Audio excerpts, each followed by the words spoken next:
Non, non. Ah, ça en tant que spécialiste. Parle visiblement. Bon. Intelligiblement et en articulant.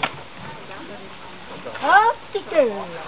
Bon, Moi, je suis pas donc nous sommes à Lourdes aujourd'hui pour commémorer les bombardements d'Hiroshima et de Nagasaki.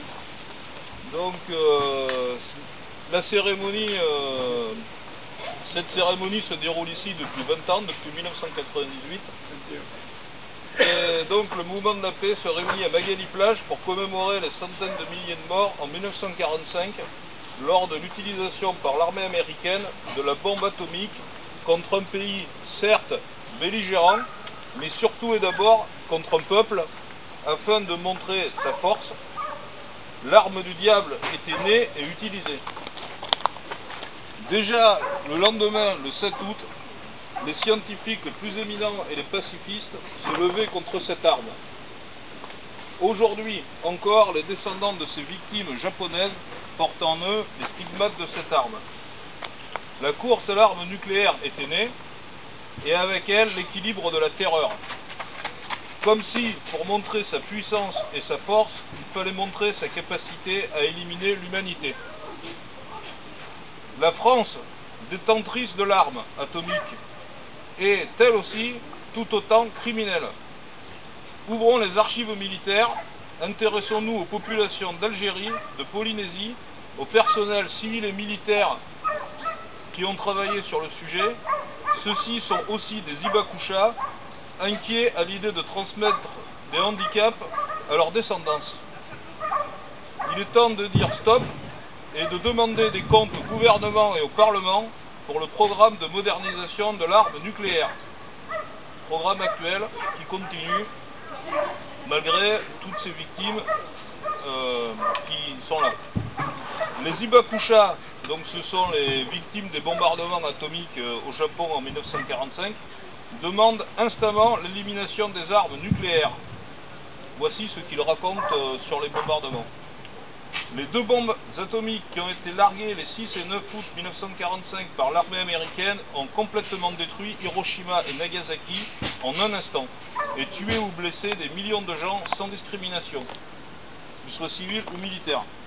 Les cadavres carbonisés, les corps dont la peau partait en lambeaux et les longues files de gens errant en silence furent une vision de l'enfer. Ceux qui avaient échappé de peu à la mort s'effondraient les uns après les autres. Depuis, pendant plus de 70 ans, nous avons lutté pour survivre dans les maladies créées par les effets à long terme et la peur d'éventuelles conséquences des radiations sur nos enfants et nos petits-enfants. Nous exigeons que plus jamais de telles tragédies ne se renouvellent.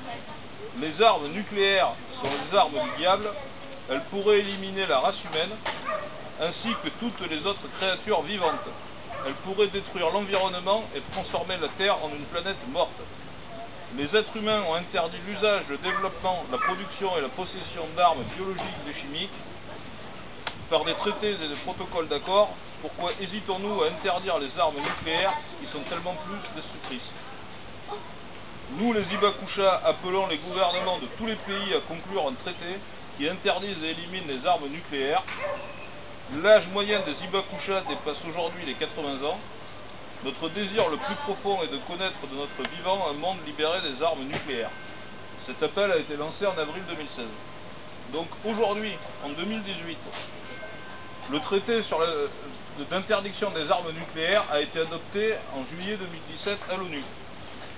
ICAN, la coordination internationale des ONG contre l'arme nucléaire, a reçu le prix Nobel en 2017.